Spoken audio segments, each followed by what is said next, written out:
The UK Chancellor Philip Hammond will deliver the UK budget on Monday, the 29th of October. The much anticipated red box will be delivered earlier than normal as Britain awaits a conclusion from the ongoing Brexit negotiations.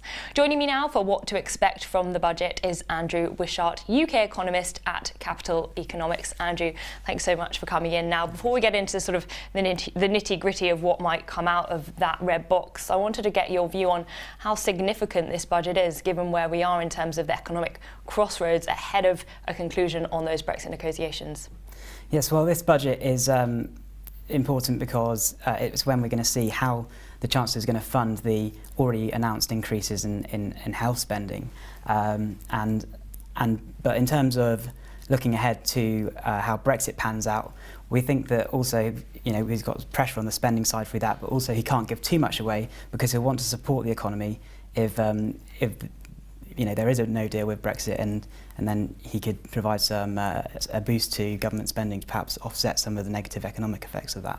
So how have the public finances been performing over the last few months, and how might that impact what we get from the budget?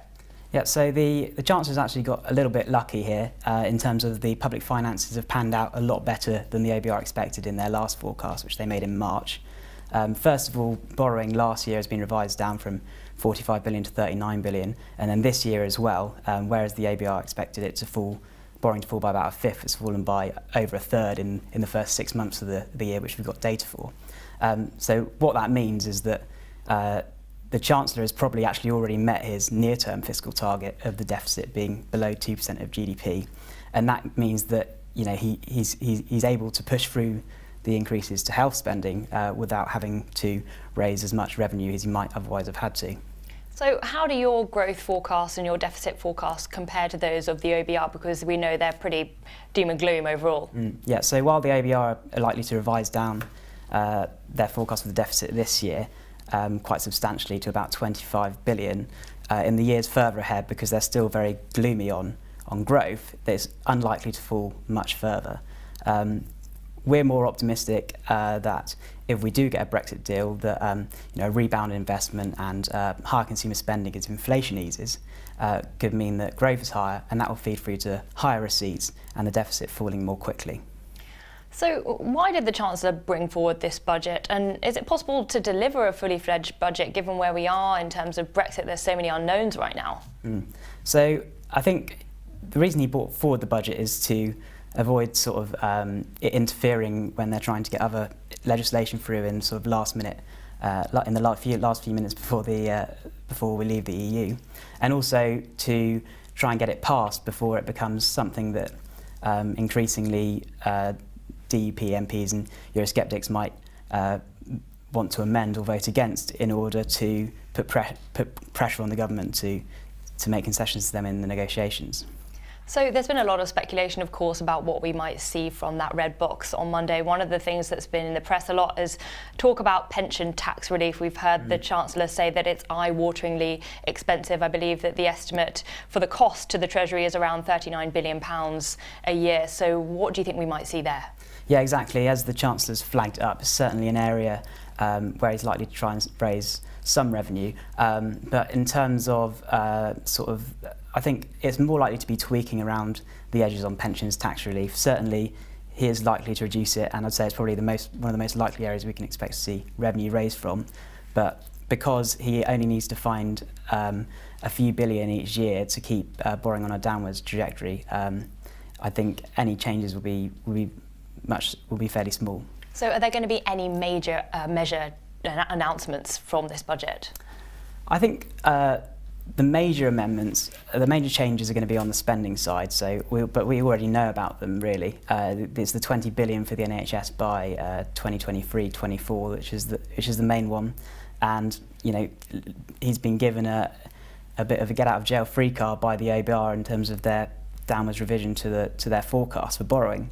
But if he wants to keep the deficit falling further out and meet his overarching fiscal objective of completely balancing the books by the mid-20s, he needs to raise some revenue. So there will be some small tax increases, we think, but we don't think there'll be headline grabbing, and he doesn't really have the political capital to raise taxes substantially. So on the talk of political capital, there's been discussions about a potential rise in stamp duty for foreign buyers, also the potential for a clampdown on the major tech giants and their tax affairs. But I guess this has to be balanced against the fact that Britain needs to be a self-promoting country right now, with potential declines in foreign investment that we may see in light of whatever deal we get from Brexit. Yeah, exactly. I think in terms of the sort of digital taxation, there's certainly international cooperation on that. So potentially the UK could increase revenues from sort of tech giants without making it much less competitive. We expect other countries to follow.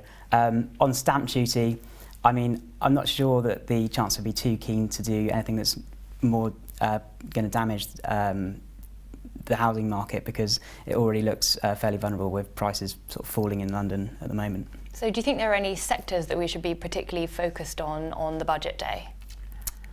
I think we've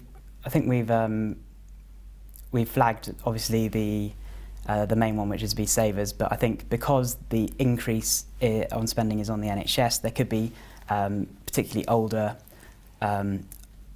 and wealthier households are going to be potentially targeted to fund that. So we could see some change to national insurance, perhaps to mean that those who are over retirement age continue to pay it, or perhaps that when you withdraw your pension as well, perhaps there'll be a very small, low rate of national insurance contribution on that.